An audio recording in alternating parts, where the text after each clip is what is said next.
We're live. We're back. I was going to come on here with the red shirt on because we all know what today is. It's Tiger Woods Sunday as the PGA Championship goes off in the background. I think you see soccer right now, but I'll flip it back to you guys so you guys can see at the same time for whoever does come on at this moment. It's Tiger right now. Actually, Tiger's teeing up, or not. He's in the fairway. Fairway drive. Yeah, he hit a fairway. He's definitely gonna birdie this one. But I mean, you gotta love to see Tiger back out there because there's nothing better than Tiger red shirt on a Sunday. Nothing better. There really isn't. There's nothing in sports like it. Like, I've been yelling at my TV. I mean, this shot. Like, watching LeBron is amazing. Watching Kobe in his prime when Kobe was scoring, 60 points and coming out after three quarters against the Mavericks. Like, that stuff's crazy, right? It's crazy to be in the crowds for that. But there's just nothing like Tiger on a Sunday in contention that just makes you want to just be glued to CBS and, Jim Nantz on the call. It's just, there's something about it, Well, what we definitely needed Vern Lundquist to be on that call. Was it 14 or 15 where the ball just stuck? The ball just stopped. Because Vern in 2005, Masters chip from the side. Oh my goodness. Oh my goodness. It's classic when you hear Vern do that. It was a peak Vern call too, right? Just like just Vernness. You know what I mean? I can't believe that ball didn't go in. Tiger had 3 putts today.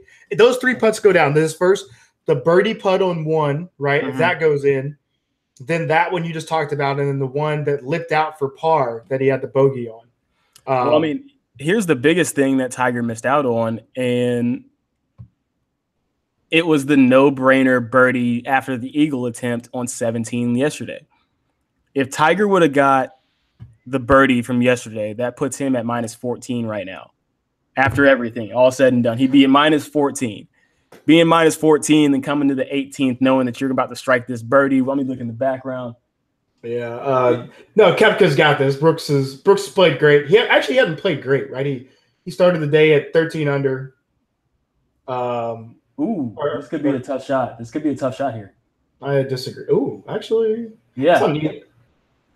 It's not, but that's a roll. But that's his eagle shot there, and then he's got a birdie. Like, he's fine. I mean, he could double. He could bogey. He could double or bogey. But no, I don't think so. I think he's fine. But we all love. But the pressure, right? Pressure gets to you. Go ahead, sorry. No, I was gonna no. So you're saying the pressure getting to you from what, hearing the Tiger crowd? Well, Justin Thomas just kind of alluded to it, right? This was the first tournament where, like, this was Tiger really in contention, right? The Masters, he kind of faded, and you saw him fade early. This is Tiger in contention on the back nine, and just the like I said earlier, man, it's different. And those crowds start yelling, Tiger. There are some shots today that Tiger hit that were vintage Tiger Woods. The one from the woods was absolutely unbelievable, right? Where he curves the ball back around.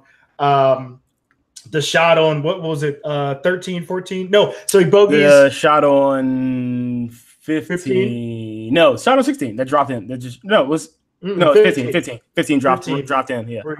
Just drops the dagger, like a foot away or whatever, 6 inches or whatever it was. I mean, those are just vintage Tiger shots. He's played great, man. It's unfortunate that he's not going to get another major under his belt. But listen, I think this should all make us look at 2019 and be like, yo, I can see Tiger winning at the least one major. Maybe let's not even say major. At least one tournament. You know what I mean?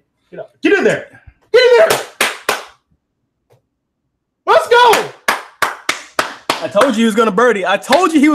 And y'all saw it live right behind us. But so that puts him at 14. I'm telling you, if they double, that's pressure right there. If you double, or if there's bogey, Tiger's in the playoff, and that's all Tiger needs. But I mean, to finish out with a birdie right there, trying to keep my voice close to the microphone, that's unbelievable. I'll just watch it through the screen because they got it behind me. But that is literally unbelievable. Man, you gotta love what Tiger did. He played great, man. He really did. I mean, I agree. 14 under in a major tournament in the PGA at the PGA. I mean, that's PGA Championship on its 100th year. There's nothing else you can really say there, man. I thought he was great. Okay, so we took the first 5 minutes and we gave it to Tiger, but we all know what today is supposed to be about and what we're going to be talking about, and that is the NFL in the 2018 season.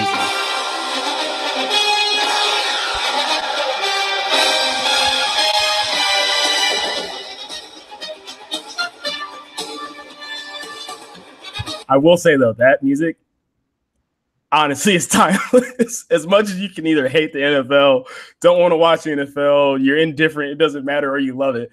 When that comes on, honestly, you like a little pee comes out of me, just a little bit.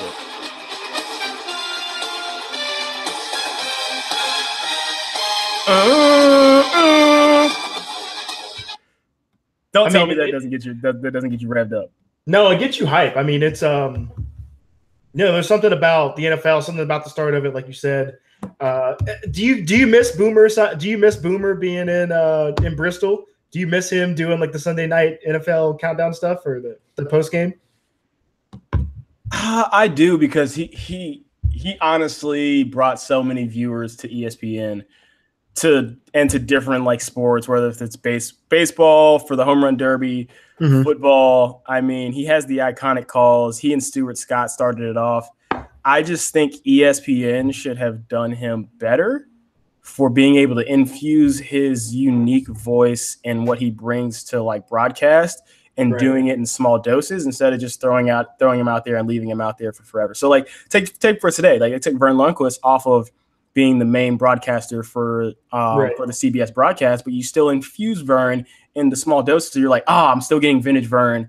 Yeah. I want a little bit more. They'll figure it out, but that's what I think ESPN should have done. Well, he's doing the 16th hole. That's why. But yeah, I mean, it's there's something interesting about that, right? When you're able to nice save there. When you're able to, like I said, that's his third. Now he's going to birdie. No, Koepka's got this.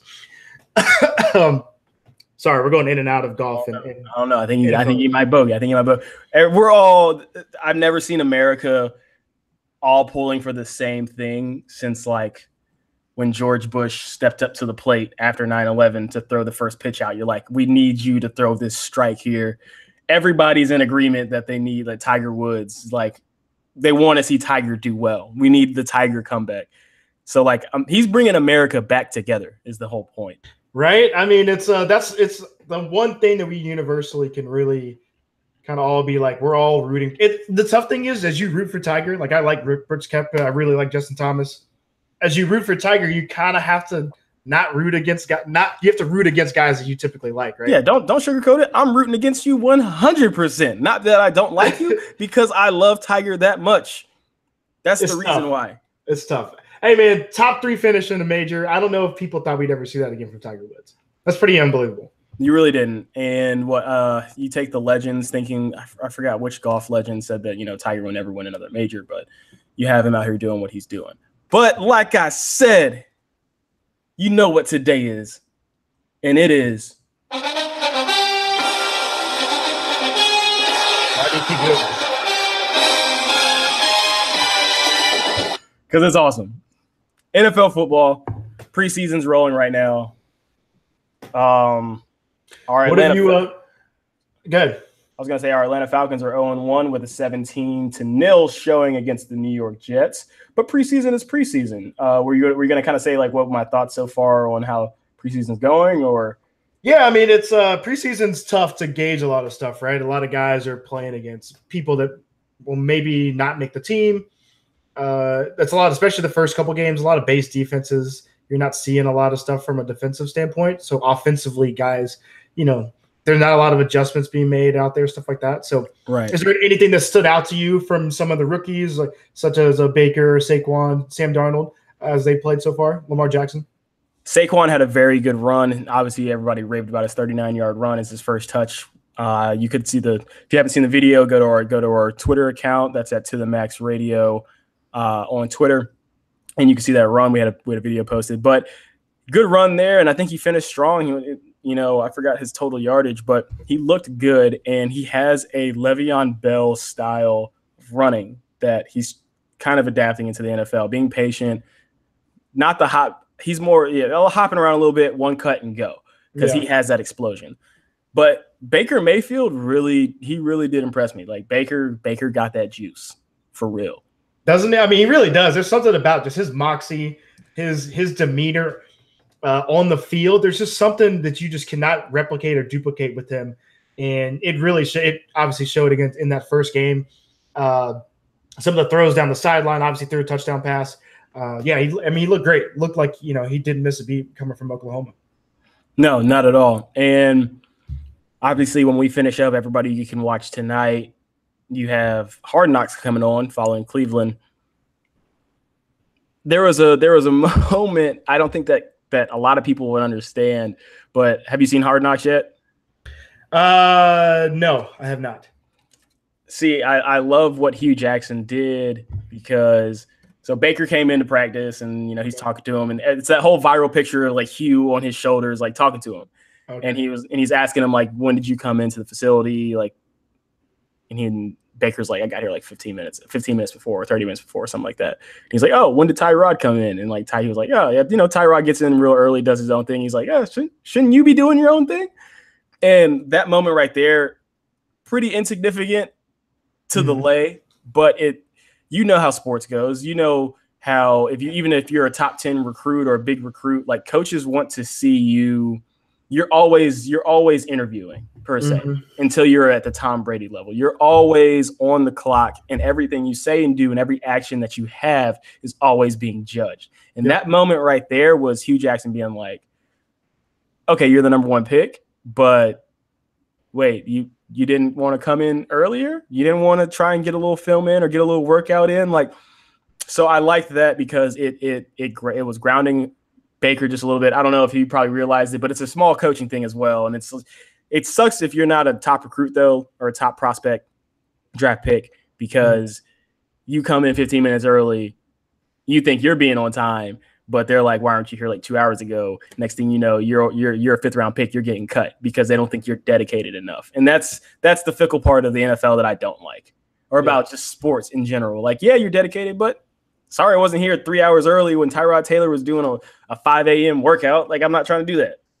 That's the one thing with really as you get older, right? And you think life is like this playing field that's fair, but it's not, especially in sports, right? The more money you're being paid, the higher your draft pick is, right? They're going to treat you with respect, or they should. Everyone from the top down in an organization is going to treat you with respect, but you're not going to be treated fairly, right? Some guys are going to get treated differently because of their signing bonus or how much they're getting paid or their 1st round draft pick compared to you being a 4th round draft pick or 5th round, whatever, right? Exactly. That's just the way that goes. And that's it's the politics game that you think that once you leave Little League and then you get older, it goes away. It doesn't. Politics. Do you think politics gets a little bit worse? It gets worse, not even a little bit. It gets worse as you get older, or do you think it evens out, or it depends on the sport? No, I think it gets worse, and I mean it's just part of it, right? There's something about the fact that you have to, you have to account for that. I mean, in the workplace, politics is a thing, and sports is the same thing. Sometimes the owner may want this person to play, or the coach wants this person to play, or they're trying to maximize someone's contract at the end, or they're not trying to pay somebody so they don't play him. Maybe like a Bill Belichick situation with Butler in the Super Bowl. Still don't really know what happened there, right? There's always politics in play, which stinks. You just want to see the best product out there and let guys be able to do what they do best. But there's always other factors. Yeah, that Malcolm Butler situation was pretty ridiculous, and nobody, like you said, no one knows the answer still to that. But we're gonna get a rundown through obviously both the NFC and the AFC.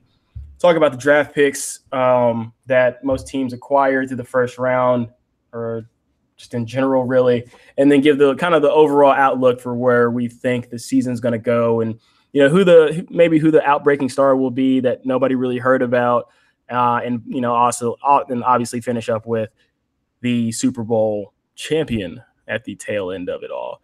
But let's just give everybody a refresher. Let's take you back to the draft. 1 through 10, this was who selected. You had Baker Mayfield 1 to the Browns, Giants 2 with Saquon Barkley. Sam Darnold goes to the Jets at 3. Denzel Ward, cornerback, goes to the Browns. 5, Broncos pick with Nick Bradley Chubb, D-end out of NC State. Quentin Nelson, guard out of Notre Dame, goes to the Colts for the 6th pick. 7, Bills, Josh Allen. 8, Bears, Roquan Smith, linebacker out of Georgia. 9, 49ers, Mike McGlinchey, tackle, from Notre Dame, and then 10 rounded out with Josh Rosen QB. So from this, I want to ask you, you have 3 QBs that went top 10. Mm-hmm. Yeah, Josh Rosen, Josh Allen, Baker Mayfield. From those 3, and then obviously we all know about Lamar, who got picked later, but from those 3 out of the top 10, who do you think is going to be the most successful? It's kind of a tough question.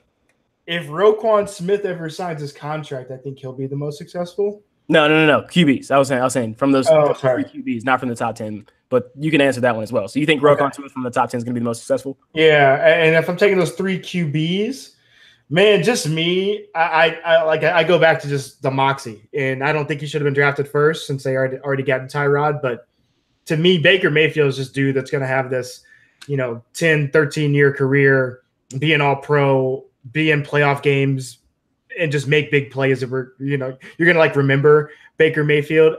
Sam Darnold's looked good, but there's something about him that just I don't know. I'm interested to see him against real defenses and different personnel out there outside of third and fourth stringers. Mm-hmm.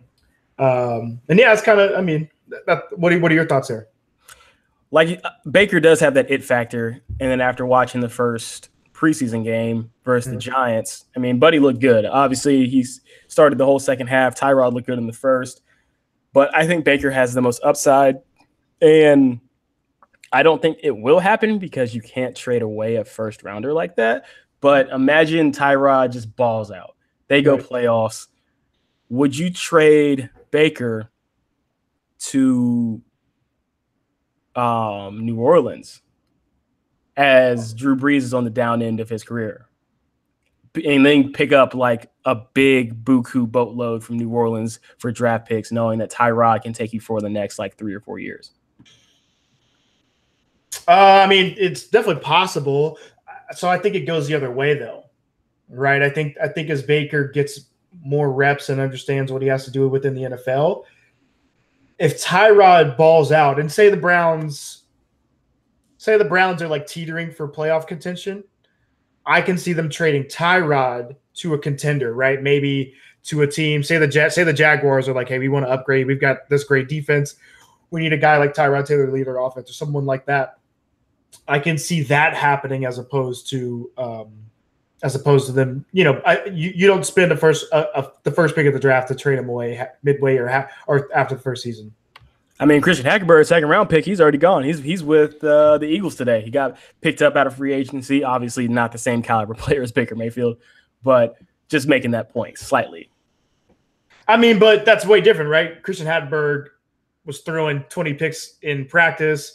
When he did get his chance, I mean, very, very sparingly with the Jets, he looked awful. Just didn't look like he belonged to the NFL.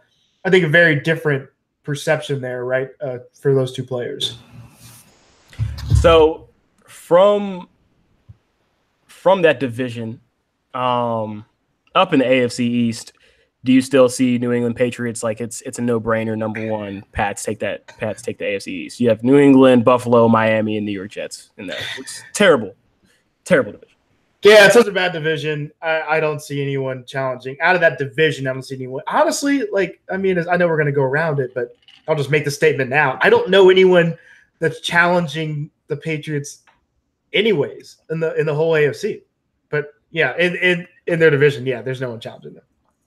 All right, so last year they finished up 10-6. Everybody saw the playoff game where they should have won.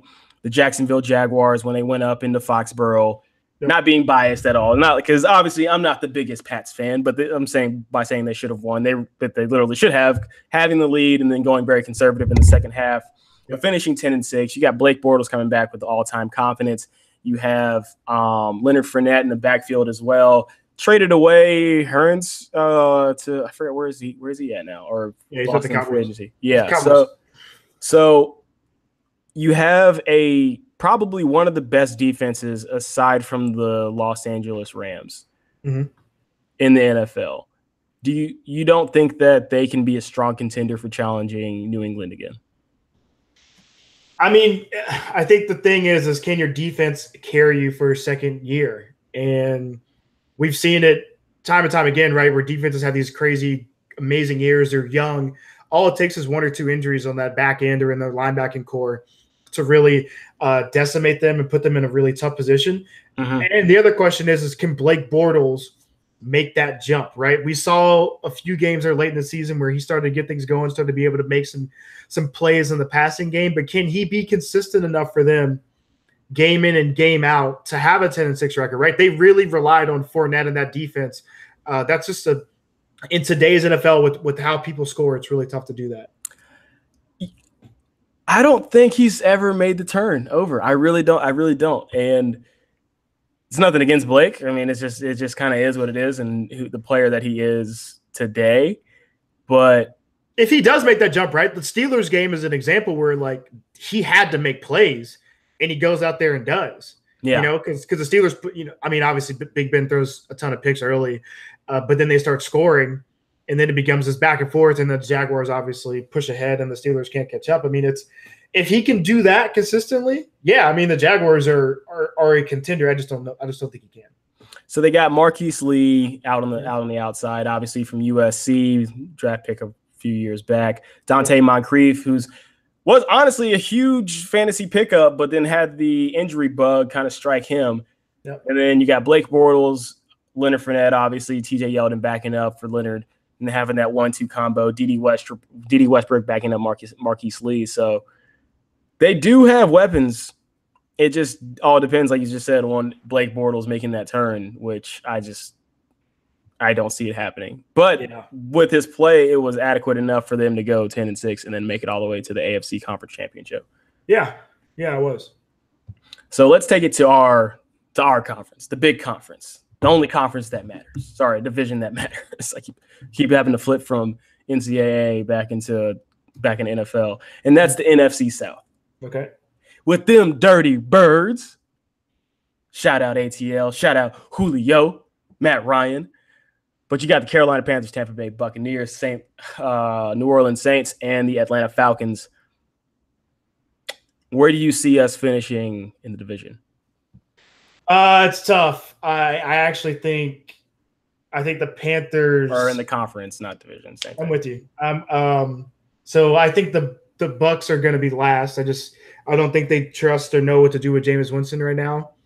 And that's tough when your supposed leader and your quarterback is just not a good person, and and obviously he regressed as a quarterback last year too. Drew Brees and the Saints are interesting. Their defense got a lot better. He was great. Alvin Kamara, that team looks really good. They do have Ingram, who's suspended the first 4 games for PEDs, but I see them. Listen. I see everyone. I see the Saints. I see the Falcons, and I see the Panthers all having at least 9 wins and maybe possibly 10.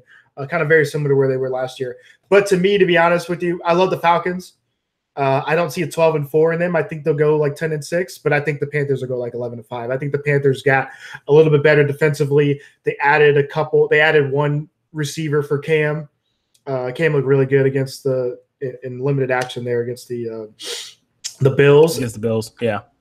The thing that scares me about the Falcons is they're so thin defensively, right? They've got some really great players. The secondary's gotten a little better.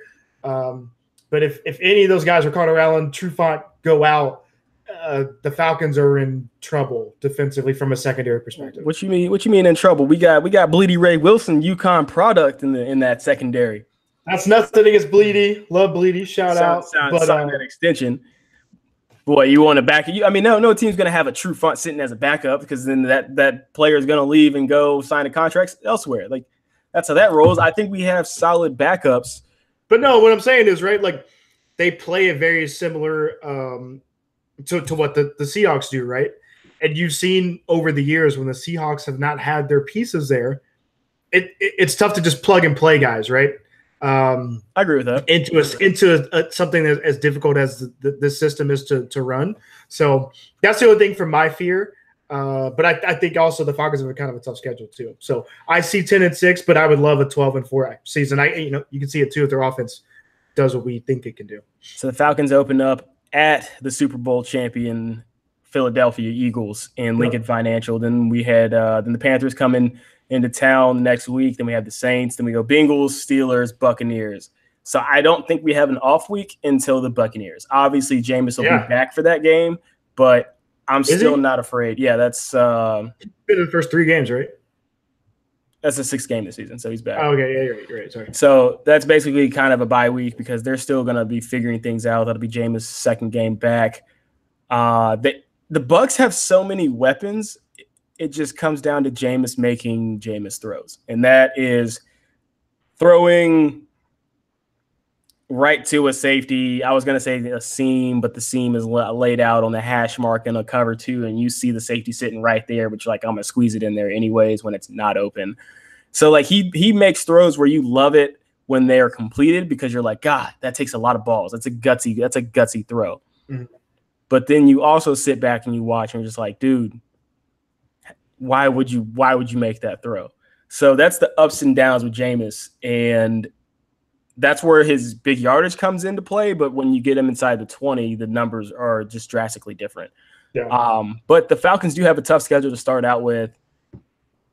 I think we either finish top or 2nd in our conference due to the fact that I think the Saints are going to be kind of fire. I just do. Yeah, they're gonna be good. I just have that feeling about it. It'll either be the Saints are going to be fire or they're going to be boo-boo. No, there's no middle ground with that. It's tough though, right? Because let's look at their. Are you on the Saints schedule? Yeah, which one? The Saints schedule? Yeah. So the Saints open up with the Bucks, easy win. Browns, not an easy win because the Browns are going 16-0 this year. And then they come to Atlanta, obviously, like I said. Then they go to New York to play the Giants. Then they go to Washington for the Redskins, and then they're at the Ravens, at the Vikings. So early season, not easy. Not easy, but not easy because you got to travel. The Redskins will be great defensively, but Jay Gruden finds a way to put up points. Losing Darius Geis was a huge injury. Oh, man, that was bad. I mean, he had just broken off like a 20-yard run, too. He looked good. He looked really good. He was a steal in the draft, and he fell because of, obviously the rumor mill that happens on draft day, and then he falls all the way down.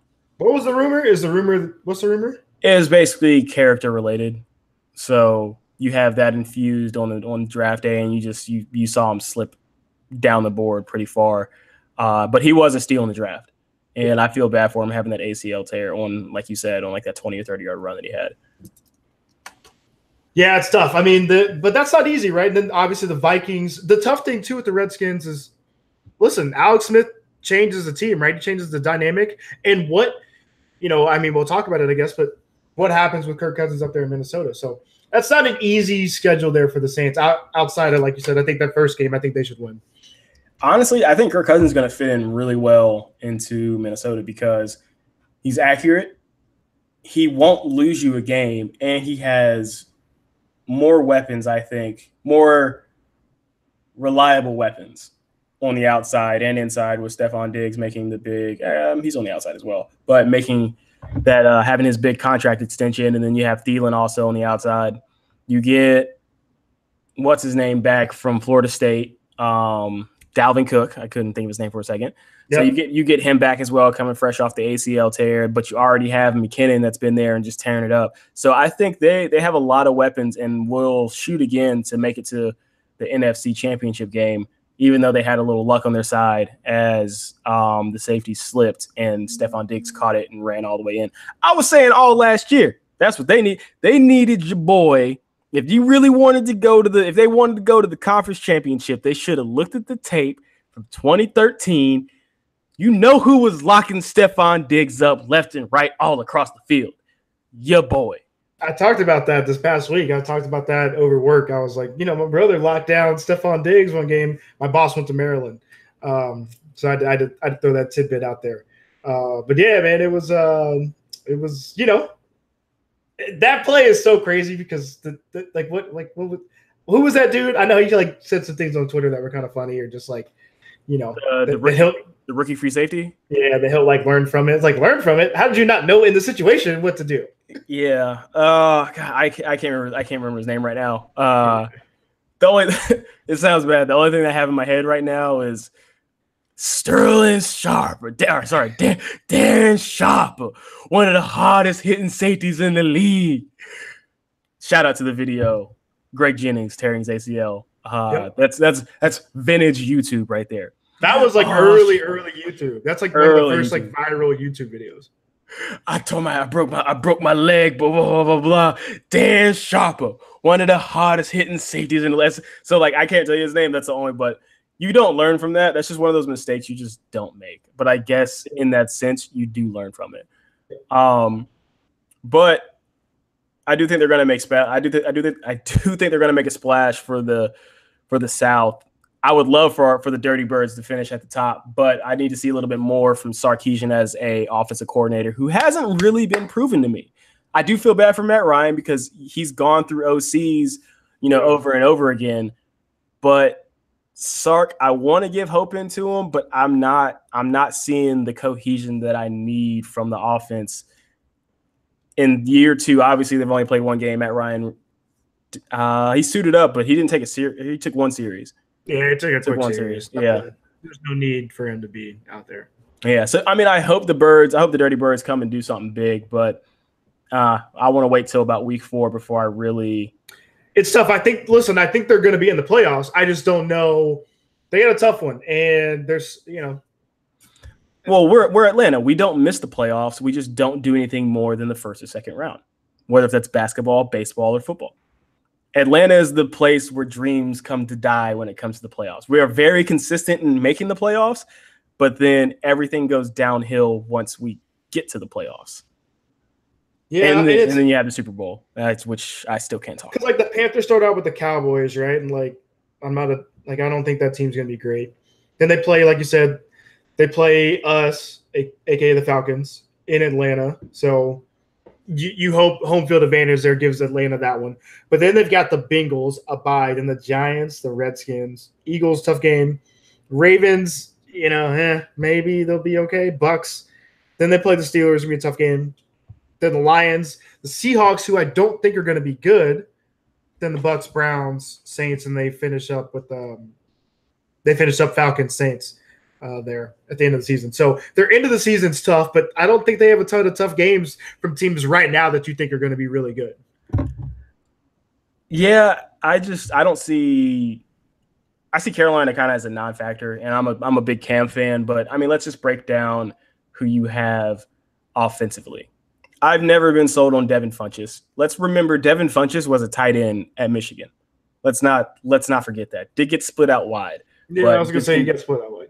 But then gets converted to true wide receiver into the NFL. You got Torrey Smith coming off of being with the Eagles, Cam, Christian McCaffrey.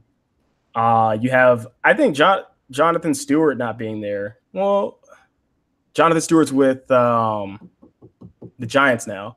Yep. I think that's a veteran back. Obviously, he's been there for a long time, but I don't see a lot of weapons coming out of the Panthers camp. But look at what Cam does when weapons go down. I mean, Kelvin Benjamin goes down. He's supposed to be his go-to receiver. Cam wins MVP. Next thing you know, now you have Kelvin coming out saying he's glad to be with a better accurate quarterback because Cam was an accurate quarterback, which is the dumbest thing I've heard. Cam's not the most accurate, but the way that he put it was the dumbest thing that I've seen. Should we talk about that? I thought Cam looked very mature in the situation, right? Because, he comes over, it's pregame. You know how pregame works. Everybody's vibing. You got music in the background, just really kind of – it's like pregame. I guess this is when everyone's kind of doing their own thing. Right. Guys in his shorts and T-shirts and everything. He walks up, tries to give him a dap. He doesn't shake his hand, which is just ultimate disrespect right there. Cam with the amazing just waves off Thomas Davis and then steps to him, right? And he steps to him with his hands behind his back, which is that ultimate, I can beat the hell out of you right here, but I'm gonna try to talk to you like a man. But if I need to pop off, I can pop, you know what I mean?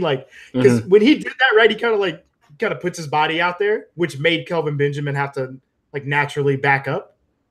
Yeah, I thought Cam handled that great. I thought Kelvin Benjamin looked did not look well there. Not look good. Let's just put it. KB lost a lot of points out in the streets. Not like I'm from the streets, but where everybody knows what the streets is. KB lost a lot of points down there because, he stepped up to you like a man. You made some comments and have been directly quoted by everybody, whether that's from, the 8-year-old, 10-year-old person or 15-year-old kid on Twitter dropping these quotes to your media outlets, redoing everything that you put out there. And you had Cam stepping up to you, just wanting to confront it, talk about it. Like, are we cool? Are we not? And then you want to run away. Yeah, it didn't look good for him. Yeah, it didn't look good for him at all. It looked very immature. I'm gonna go my Colin Cowherd way. He looks very immature. I didn't like that immaturity coming from Calvin Benjamin being this late in the league. And on top of that, Cam Newton, I think you're bigger than this, Cam. I think you're bigger. You don't need to come up to KB and start doing all this, making a hoopla out of the preseason game. No, but I thought Cam handled it well, and Kelvin didn't look good, especially because if I come to you man to man and I'm talking to you, at least pay me the respect and at least give me a solid answer and don't walk away from me like that. Like you had the balls to say it, and I'll say it to my face right now. Yeah. But on the wide receiver, slight segue. Let's break down the new rules changes for 2018, which obviously is going to have a huge impact and huge effect throughout the league this year because of how the interpretation is going to be called by, different refs. It's going to be very subjective. I don't think there's going to be a VAR like you have or virtual, referee on the field to be able to flip a call. So the biggest thing that's going to come into issue is the use of the helmet.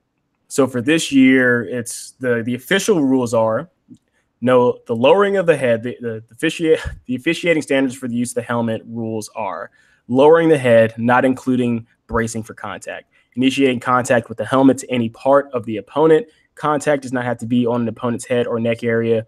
Lowering the head and initiating contact to an opponent's torso, hips, and lower body is also a foul.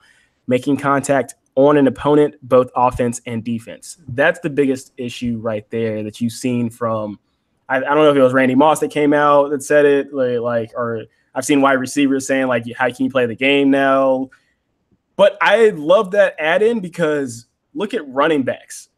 Running backs do it all day, every day, dropping your helmet, and then the defender's flagged for something that you just did, and you're the cause of it. So that's going to be a lot. You're going to see a lot of anger on Twitter this year saying, I can't watch the NFL. I'm not going to watch the NFL with these new rules, but it's long overdue.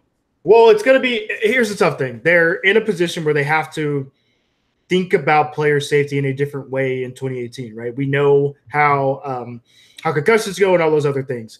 The tough thing is we've already seen plays in the preseason that are being called where guys are form tackling essentially, right? And they're being called for penalties because they're just hitting them too hard. They're literally hitting people in the hole. The play where I think I retweeted on my Twitter account where a guy comes, it's a little seam pass. The safety comes up, squares him up, doesn't lower his head, and hits him with the shoulder, and then they throw a flag. And you cannot have plays like that determining ball games, and really and changing the outcome of stuff, changing the outcome of a drive or anything like that, where we don't know really how to call that stuff. I mean, it's tough. You know who that receiver was, right? That's our to the max guest right there. That was Jeremy Davis on the reception of that. Shout out San Diego Chargers. So safety came down, hit Jeremy, and then gets flagged I was trying to find for the penalty.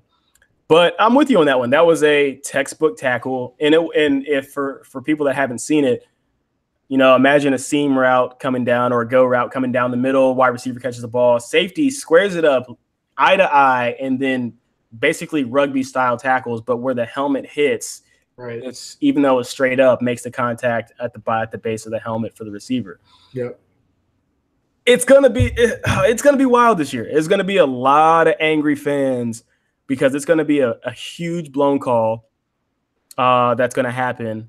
Well, it's going to be tough too, right? Like we saw one in the Raiders game where the running back comes through the hole. He's lowering his head. It obviously forces you to change where you're trying to go. And the guy didn't even launch. The guy just ducked down as the running back's ducking down. Next thing you know, they throw a flag and you're like, on who? For what? For playing football? Right. This is the tough thing, right? Football is a sport with contact above the neck, unfortunately, right? And I think we have to get to a point where we either admit that and admit that there are safety factors that are in the game, that are inherent in the game, or we have to change the complete way that we play football. So this is the problem with the NFL right now. The NFL, when it comes to all their rules, take this helmet rule. We're going to go down the line next, and you have a new kickoff rule coming, and also the catch rule, which is going to be really big. We're going to hit on the NFL for everything that they've done corporately and for the game itself has been reactive. Mm-hmm. The NFL has never been proactive in trying to save this game and to save the players when it comes to health. So everything that you put in now, so when you have the issues, take the San Diego Chargers game just now with the receiver and the wire and the safety, let's fast forward that and let's put that into the playoffs. Mm-hmm. Same call is going to happen. Boom. Let's say the Chargers drive down and win.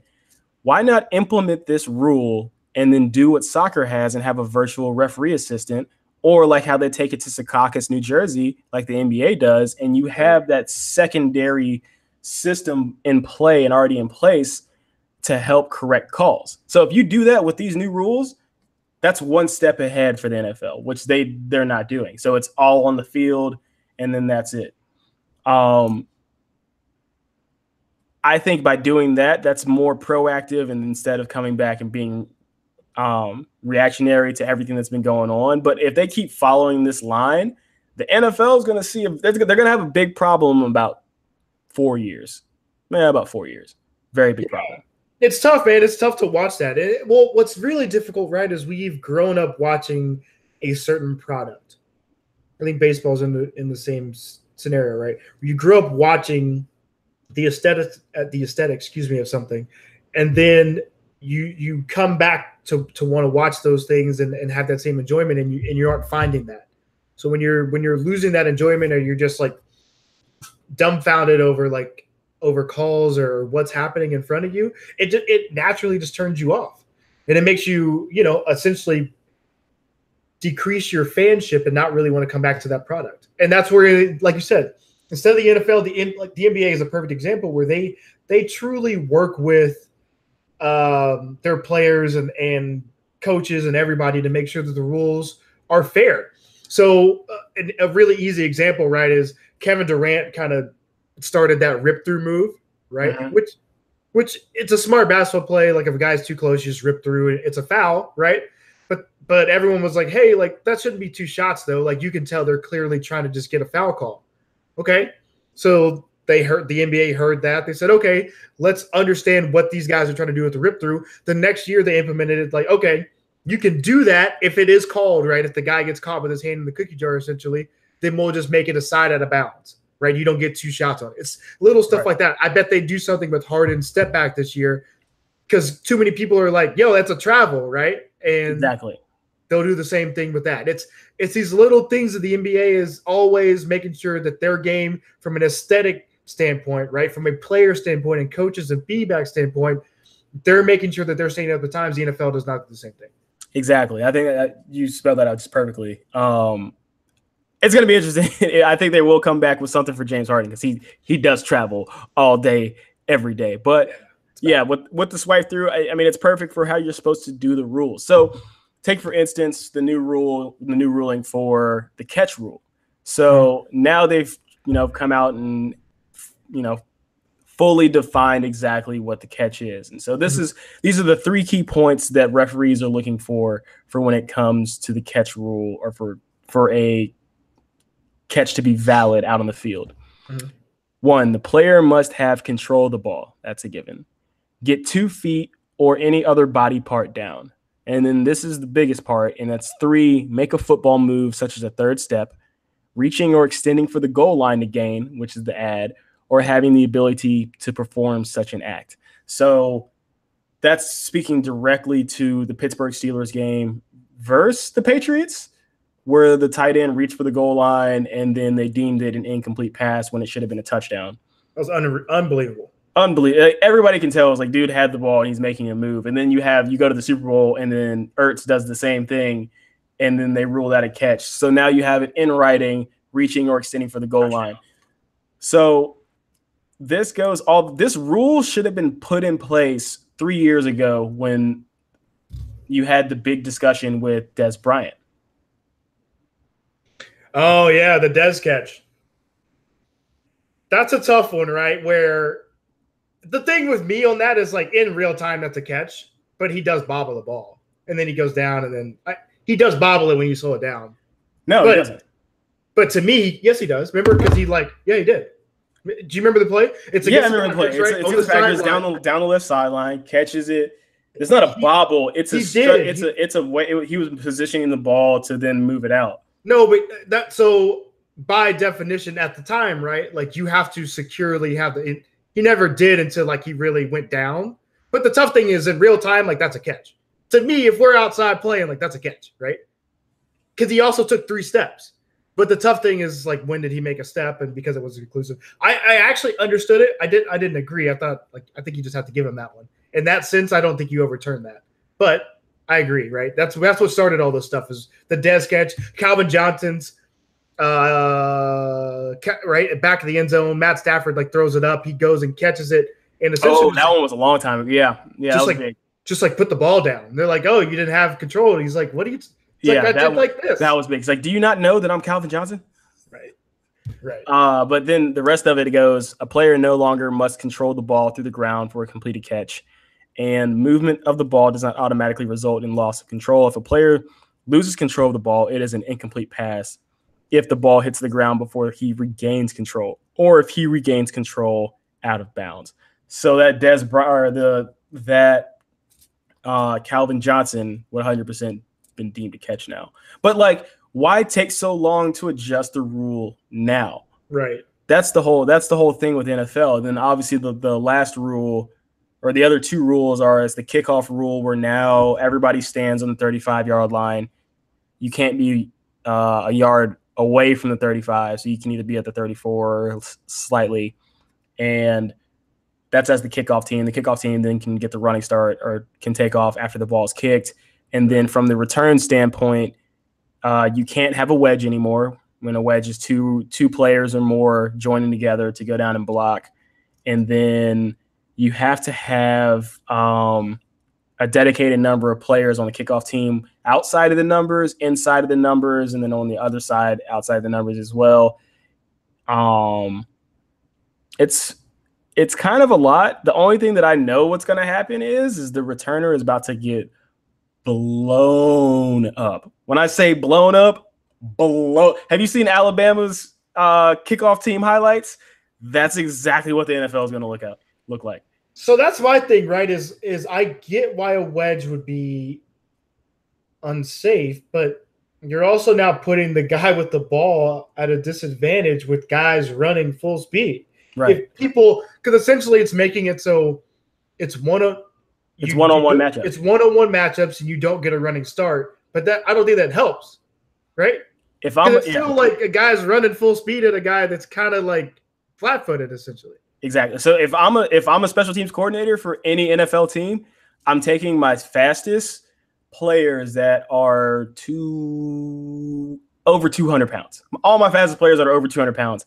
And if you're not a starter, I'm putting you on the kickoff team, because if you can outrun the front line and then get past the second line as well, because then their count's going to be messed up, the returner is going to get blown the F up 24/7. But that's if you have the speed. If you don't have the speed, then obviously you can get your one-on-one matchup. But the kickoff is about to be pretty bad. And I'm with you. Like, I understand why the wedge needed to go away. Like, a lot of concussions happen, or most concussions happen during kickoff return, kickoff team. It's a violent 10 seconds. Play. It's a really violent play. Very violent play. But all right, so say you take away the wedge. As a returner, what I'm doing from the wedge is I will see where the lane's going to open up from how that wedge is going to possibly be hit. So I don't think you're going to have as many kickoff returns for touchdowns, only as you have Tyreek Hill as your returner for every single team, but you don't have that speed. So it's going to be interesting. I think a lot of people are going to get blown up, but that makes for more ESPN highlights that I will definitely be tuning into as 12 o'clock comes around and Scott Van Pelt is going through. Yeah, it'll be interesting. But like you said, if people do miss because it is one-on-one, I mean, if you miss a couple tackles there, I think it's going to open up some pretty fun returns this year. And you see teams have actually kind of invested more. The Patriots went out and got Cordell Patterson. Like, there are teams that are looking at this rule and saying, hey, if we we have somebody that can make a couple people miss, we're gonna have an advantage as far as field position and maybe score a couple touchdowns. Yeah, you just need speed. You need speed as your returner, and then let them rock. But let me roll back to the catch, because not to the catch rule per se, but to the person that was affected the most. Hasn't been signed yet. Dez Bryant. Why do you think he hasn't been signed, and do you see him potentially getting signed in the near future? Well, the Browns have reached out, and he has reached out to the Browns. I believe he has a meeting set up this Wednesday. What's tough for him, man, is he is in a weird position. He is a guy that he has been deemed a locker room cancer, right? And when you're deemed a locker room cancer, it's tough in today's age. And I kind of want to, at some point, maybe we can touch on Eric Reed and we'll just talk Eric Reed. We don't need to talk Cap. But when you have a young team and you have a coach that's trying to implore and put in these, really a culture, right?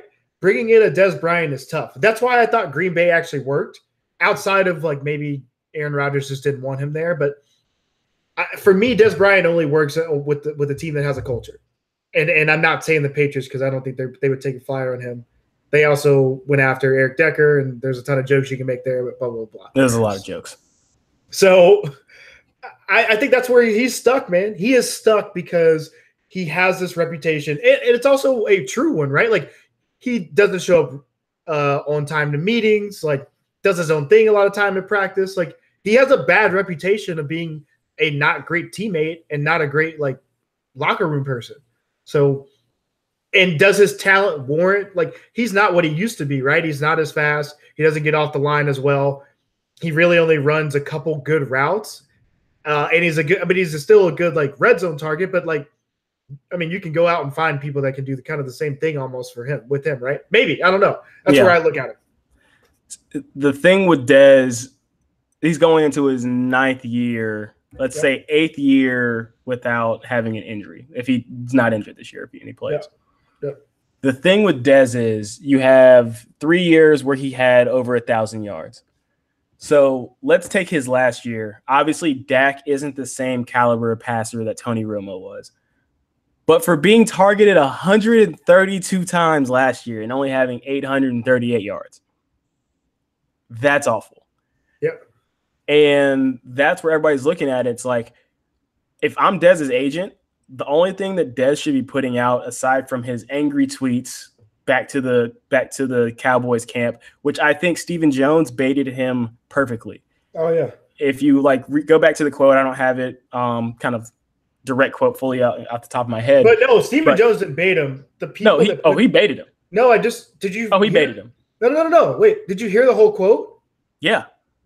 So he also talked about other people, and he was like, "You have Dez in his ear," and then he said, "I forget." And he said Jason Witten. Jason Witten. He downplayed Jason Witten and then made Dez seem as he was more in. So I disagree. Year. I think that's just the way it was cut. If you look, and maybe we'll play it like later or whatever, right? But the way he says that, he's like, what was tough for Dak last year is he had these guys, and he's like, rightfully so, receivers want the ball. Like, Dez was in his ear, Jason Witten was in his ear. Like, that's exactly how he said it. So it's just whoever the radio team he was talking to cut it to where it was like, oh, well, Dez was in Dak's ear, and that's maybe why he had a bad season. Like, no, I mean, I get what you're trying to say, but I don't think that was a bait by Stephen Jones. I think he was honestly answering the question in a real way.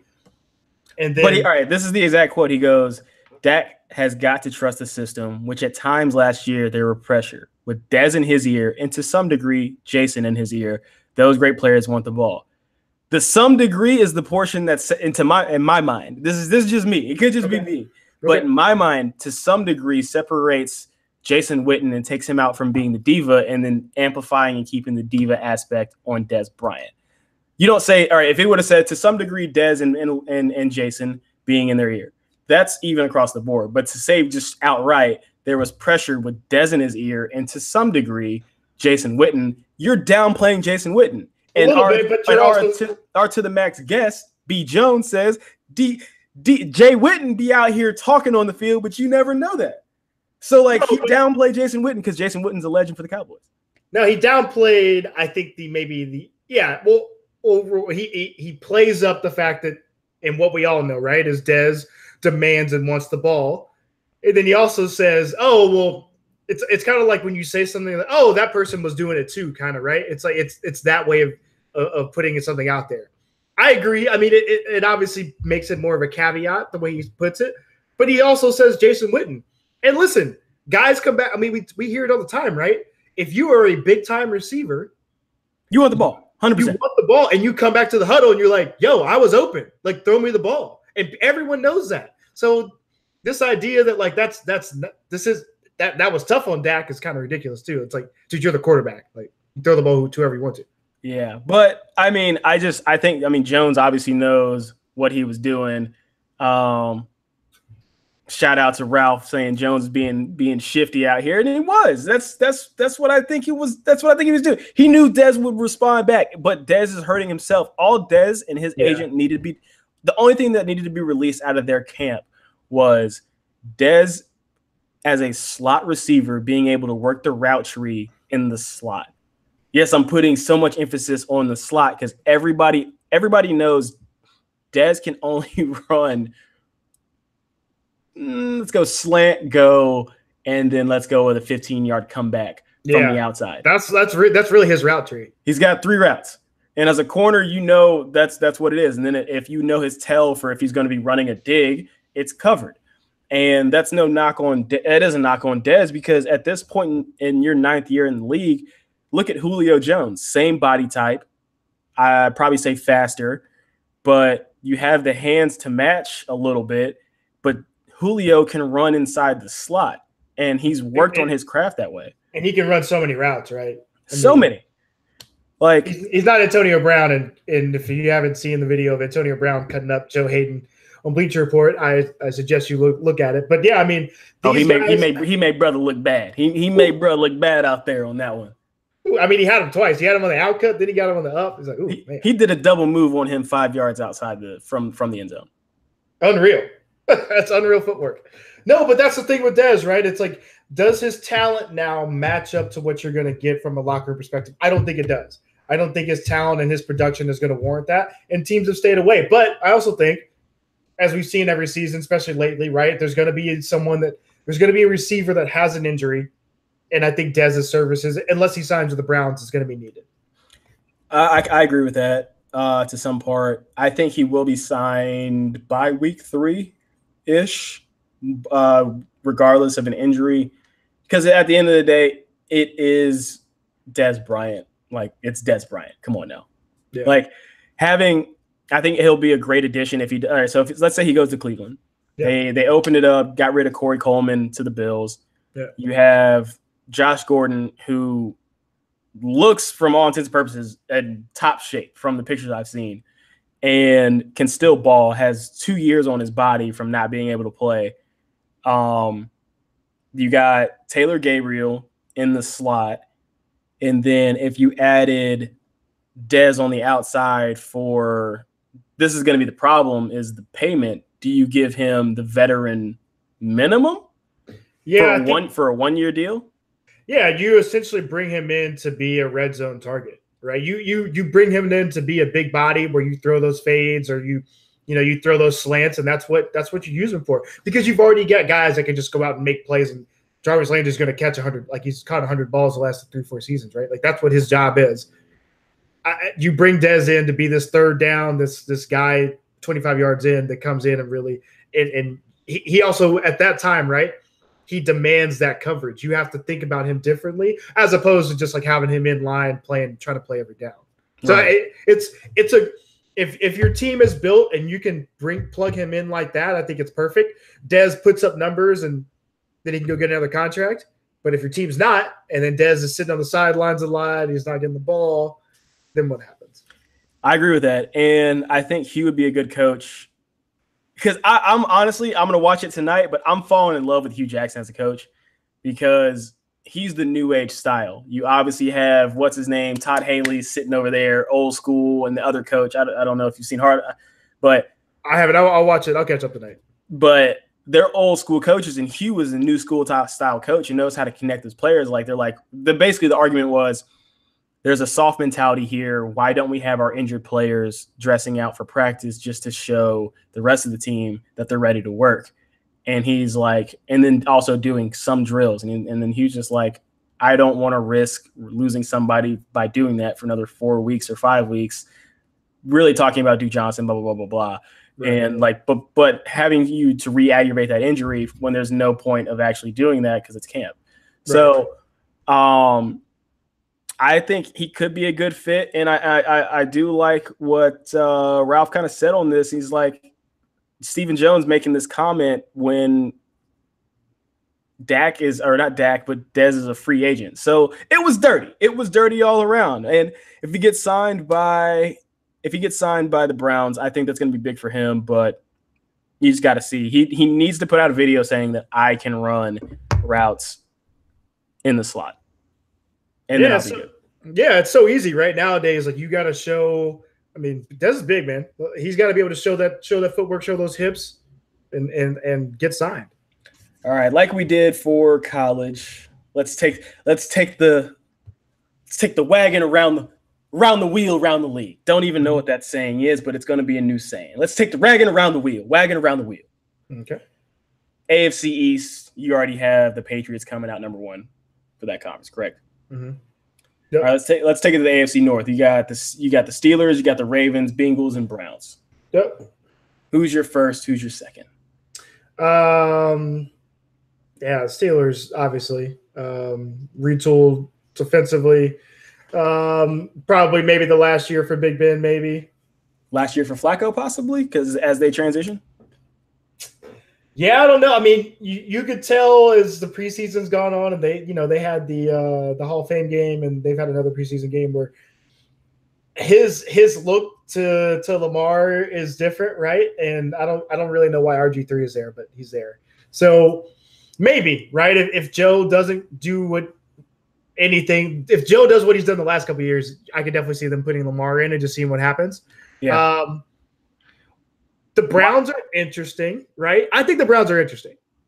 I think they could have a year to surprise people, but I think that they brought in RG3 because it's going to be the changing of the guard. Because with RG3 backing up Lamar backing up Flacco, he can learn pocket presence from Flacco, let this season go by, release Flacco. I don't know what his contract is, but I see them keeping the tandem of RG3, who can still ball. Let's not forget. Buddy can still play. No, he can't. He can still play. He's looked bad in preseason, and he looked okay the other night, but he was against like third stringers, and no, he's not good anymore. But he's been out though because no one gave him the shot. I think he can still play, but I think it's gonna be changing in the guard. Okay. AFC South, you got Houston Texans. Obviously, you have Deshaun Watson coming back from injury. You have Indianapolis Colts. You have Andrew Luck coming back from injury. Jacksonville Jags, Tennessee Titans, Mariota, Blake Bortles under center. Who do you think is taking the AFC South? I like the Texans, man. I think the Texans are an ACL away from maybe being in the Super Bowl last year. I think they're that good. I kind of agree with that. Two ACL and what was two ACLs. JJ Watt? What was JJ Watt? Or what was his injury? It was knee. I don't think it was ACL though. What ACL? But they had some. All right, so they're 2 knees away from going to the Super Bowl. They're 2. I think so, man. Clowney. Listen, Clowney has really found his spot. He's not maybe like the Reggie White that we thought he was going to be, but he's dominant over there. JJ Watt is who he is and has been. There's something about Deshaun Watson, man. It kind of like we talked about with Baker Mayfield. There's just something about his demeanor and the way that he carries himself and plays that you really like. And then I think they lose Cushing though, right? Because of the suspension. I think so. I gotta go check the news. But so as long 10 games, I think. But they play without him. They played without him multiple times because of the same stuff. So picking up Tyrann Mathieu back in the secondary is also a big addition. Yep. So. Let's take it to the AFC West, where honestly it should be the Raiders' conference to lose. But you got the Raiders, you got the Chiefs, you got Broncos, Chargers. Really? You think it's the Raiders to lose? Yeah, but it all hinges on you like Case Keenum that much? Raiders? Oh. Derek Carr. Yeah, I was thinking Broncos. Excuse me, but I was like, wait, but you like so? Let's go to that. I don't think the Raiders are good. I think they're very good. I think they are. They lost Crabtree. They gained. Crabtree can't catch. Crabtree can't catch. Crabtree can't catch a cold. So what else? What else you need? Okay, Richard Sherman. No, they add Jordy Nelson. Who shout out. I love Jordy Nelson's game, even though he's ACL and probably a step slower now. They still got Marshawn, but listen, there's just as much as I love John Gruden, I think John Gruden is going to John Gruden, right? And I just don't see him in today's NFL as this like amazing coach. I 100% agree with that, but let's break down who the Raiders have. Okay. I think they might have lost one, but aside from their O-line, basically all Pro Bowlers. Well, Penn is out, right? I know Penn's not out. Yeah, he's suspended domestic violence, or or supposed to be. I'm thinking health. No, all right. So, but let's go there. They have a very strong O-line. Now let's move out to the outside. You got Jared Cook at tight end. Yep. You have Amari as your one, Martavis Bryant backing up Amari. Not a big Martavis Bryant fan, but okay. But Buddy still got the speed, and he's in California, so he's got all the weed. You like that, right? I like that. The weed. Stay off the weed. You saw him drop that like point at the end of one of the first takes, which is hilarious. So then you have Jordy, but that takes so much pressure off of Jordy. And then they picked up Ryan Switzer from the Cowboys. They have receivers, bro. I like Switzer, dude. They have a ton of receivers. So the pressure isn't on Jordy because Amari is the number one if there's no buts about it. Derek Carr, I think, is a solid QB, got paid. Now, here's the biggest thing that I think has been missed. Who's the backup to Marshawn Lynch? Doug Martin. Oh, that's right. They brought him in. I just saw an interview with him talking. That's a huge pickup. That's a starting running back as your second stringer. Can I make fun of myself? I said I saw an interview with him talking. That doesn't because obviously he would be talking in the interview. He would be talking in the interview. Yeah. Right. Okay. I think to about half of Twitter, I think that makes sense. The more I've been on Twitter, the dumber I think a lot of people are. But I think they have a strong team. And if I'm Gruden, I look at what I have on offense. He knows that defense wins championships, or at least will give you the opportunity to win one. Yeah. You cannot let Matt go to free agency. So I don't know the game that they're playing. He still hasn't even talked to him per reports. Yeah. I think he definitely probably has, but that happens though, right? Where he's a new coach, so he doesn't have a relationship with him.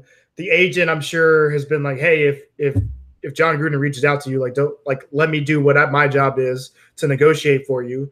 And that's probably how that's gone, right? And I'm sure John's reached out and then he hadn't got anything. And he's like, hey, he's not here. Like I gotta focus on who's here, right? And you gotta let the agents and the GM do their thing. So. Exactly. So then look at their defense. They got Conley out at corner. You got Carl Joseph from West Virginia. You got Obi Melifonwu backing up Carl Joseph so far from the UConn. Let me throw it up. You got an aging Bruce Irvin, but still fast as hell off the edge. And then Khalil Mack also still insanely fast and cannot be blocked. So I think they have a very strong defense. Also, no, not very strong. I'll say they have a strong defense. It's not bad, right? But compared to the Broncos defense, even though they lost to Talib, it's still really good. And to me, the one that I think we're kind of in a wait and see game is the Chiefs defense is going to be there. They've got the playmakers. Who got playmakers for the Chiefs? Who got playmakers for the Chiefs? I'll just let you ride out on that comment. What playmakers are you looking at for the Chiefs? What's his name? Houston. They have the fastest guy in the league. Then they have Kelsey. You're talking about offense. I thought you were talking about defense. Oh, no, I was talking offense. But no, their defense is solid though, right? I mean, they're okay, but you just lost Marcus Peters to now the best defense in my opinion, in the league with the Rams. The Rams had the best defense. Oh yeah, they're unbelievable. They're gonna win the West. Like we don't even need to talk about that. Well, we can talk about the 49ers, I guess, but no, but I think the Chiefs are interesting, right? Like the Raiders, I think that they're the same type of defense. I think the Chiefs, the Raiders. I think the best defense out there in the West is the Broncos. The Broncos add Case Keenum, right? So they upgrade their quarterback position, which is what held them back last year. Their defense is still really good. Again, they lose to Talib. Okay, cool, right? So now you go to the Raiders, who don't have a great defense. How does that offense look with John Gruden's stamp on it? Like, are they going to run the ball too much? Are they going to try this like West Coast stuff that he used to do with the Buccaneers? They're going to let Derek Carr do his thing. I don't know, right? And then you have the Chiefs, who Andy Reid is a quarterback whisperer. Pat Mahomes is supposed to be the truth. If Pat Mahomes does what Alex Smith did, to me, that's the best team out there in the West. I agree with that offensively and defensively. This is my biggest thing when it comes to Broncos and when it comes to Chiefs. Look at the Carolina Panthers when you let go of Josh Norman. Could be completely different situations. I have to go back and look exactly who they lost, who they brought in. Obviously, you have Kuechly, who's been out with injury in and out. But I think it's different because they had 3 rookies that year after Josh Norman, right? And of course, right, Julio Jones in the second week of the season goes for 300 yards, right? Yeah. But I'm just saying, when you lose an aspect of, as a D coordinator, saying I don't have to worry about the left side of the field for 60 minutes, that's a huge thing. And both of those teams lost their aces. Talib, Talib probably a little bit more iffy, but Marcus Peters, no doubt about it. So I just think it's going to be, if they can fill that void, which is going to be tough, and if they can do that, then I think the sky's going to kind of be the limit a little bit. I don't want to say the sky's the limit, but so out of the AFC West, who do you got? So you think Raiders, Chiefs? So you're going to stick with the Chiefs or Broncos as 1 or 2? Yeah, I have Chiefs, Broncos 1, 2, and then the Raiders 3rd.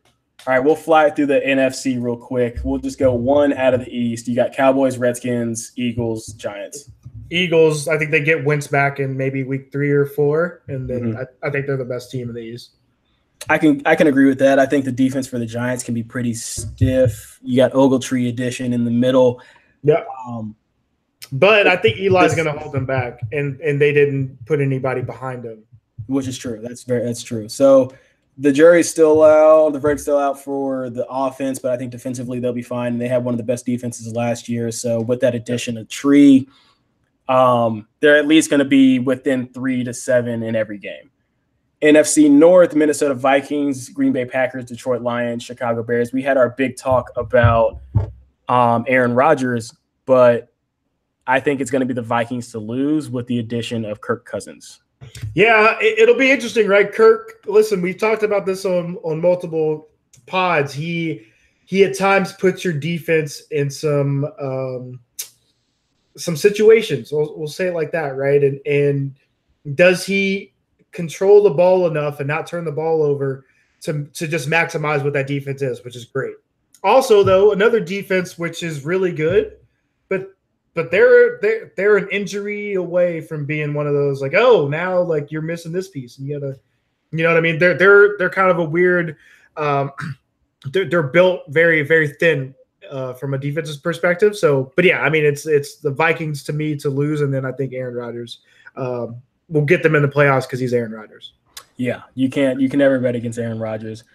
Fun fact, my old head coach is now the D coordinator for the Detroit Lions, so I can tell you exactly what they're running every single play.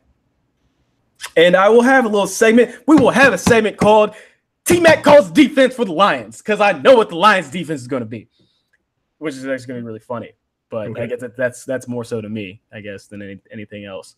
Okay. NFC South, obviously, I want to take the Falcons, take them dirty birds, but I see it being 1-2 New Orleans or Atlanta.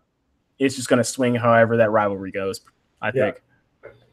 What about the did we touch the West? What do you think? Who do you got there? Do you got you talked Rams? I think they'll be really good. I think Jared Goff kind of regresses though offensively. He can regress as much as possible because they can win 3-0. Yeah. I think their defense is that this could be one of the best defenses we ever see in the NFL.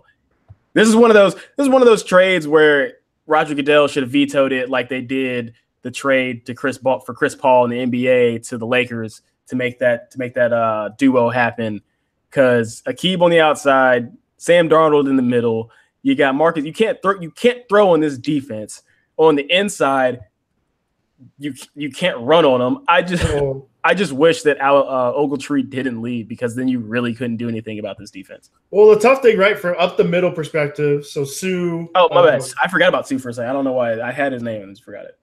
Yeah, I think that's gonna be the thing, is where, like, okay, you're not gonna be able to run inside. Aaron Donald, I said Sam Donald. You said Sam Donald. Aaron Donald. And then the pressure that I think they can create and just make you throw the ball early. And then you got two really, really smart corners in Talib and Peters back there. Like, they're going to be an absolute problem. But don't count my man Jimmy GQ out. Jimmy GQ, behind a bad offensive line last year with really kind of no weapons, went 4-0, right? And I think the Niners are going to be a little bit better than you think. The two teams that I don't think are going to be really good at all, or I don't think the Cardinals are going to be good.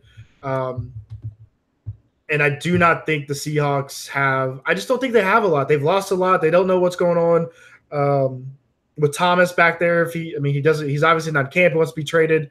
Either wants a contract or to be traded. I think it's the Rams to lose, but I think the 49ers are going to have an okay season, at least enough to get the fans out here in the Bay excited. We do. And I missed a few of the comments. Ralph, big on the Chiefs. Chiefs are good, man. Like you said, like Ralph said, Kareem Hunt, Tyreek Hill, Sammy Watkins. I forgot they had Sammy Watkins. I feel like Sammy kind of had the deal of, if I put it to NBA terms, of Isaiah Thomas, but without the injury. For some reason, he's just from Bills all the way to LA. Now you're in the Chiefs. He hasn't been good, though. He hasn't been awful, but I don't know. He's kind of been a journeyman so far around the league, and I feel for him a little bit, because I think he is kind of fire. Yeah, I think he's kind of fired, but that's going off of his resume that he's had from Clemson. Yeah. But that's a pretty strong prediction though for the West, and you're out there.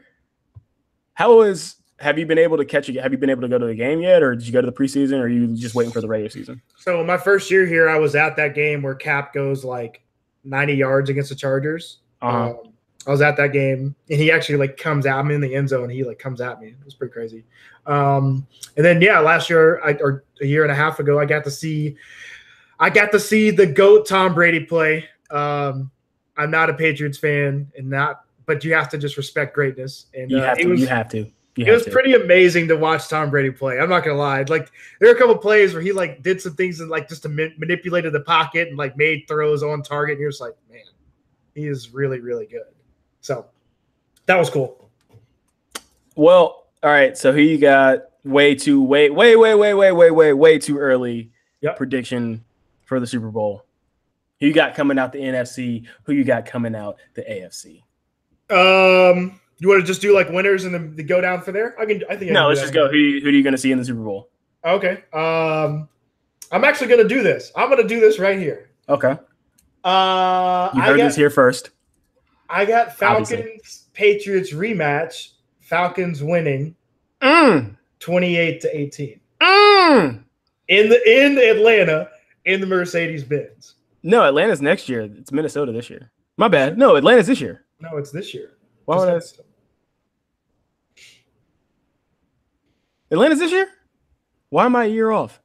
I don't know. They just did the Super Bowl. Yeah, right after I was like, they were like just before. They had the whole thing about Prince. I was like, I don't know why I'm a year off on that one, but no one does. Everyone's pretty confused right now.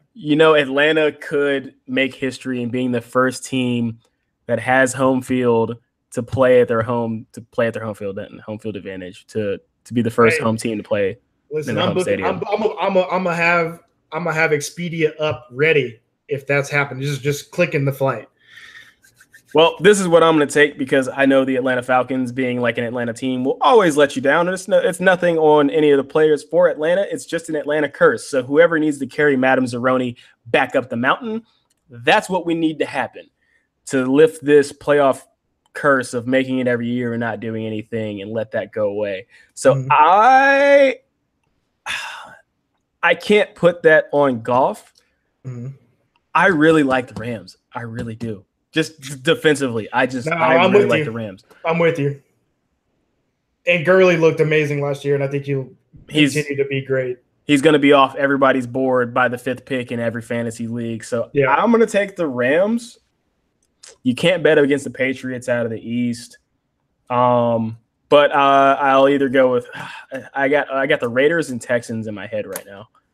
I love the Texans. I really do, man. The Texans, like I said, like we just said, they're 2 knees away from the Super Bowl last year because I think they go on. They probably come out of the South. Obviously, they probably beat Blake Bortles. Blah blah blah. In the words of Borat, I'm taking the Steelers. We're going Steelers. You like that pause? That was a hard pause. It was a long pause. It was a really long pause. You're going Rams Steelers? Yeah. Oh gosh. Let's shake this up a little bit. I'm tired of seeing, but at one point in time, it was Patriots. You had Peyton Manning. I forgot what it was like, but like it's the same teams over and over. At least on the AFC side. It's so funny that people get mad at they're like, there's no parity in the NBA because of the Warriors. You're like, man, the Patriots been winning out here every single year. Y'all mad at the Warriors? Get mad at every GM and owner that's in the AFC East for literally having a layup in the AFC East for the New England. Like as a Patriots fan, they have no worry about winning the AFC East. Except for last year, there was like a small 5% concern. Well, the Jets almost got him, right? Even with Mark Sanchez, but when Revis Island was a thing, and then obviously Randy Moss torches Revis and one hand catches it and just yeah. So those are our way too early predictions. Shout out to Revis for retiring this year. That's a cornerback that I modeled my technique after. If you want to watch technique, if you're a young player, go watch Darrelle Revis. Best technique in the game. But we appreciate everybody coming out for another Sunday Scaries. No Sunday Scaries volume edition. This is to the max.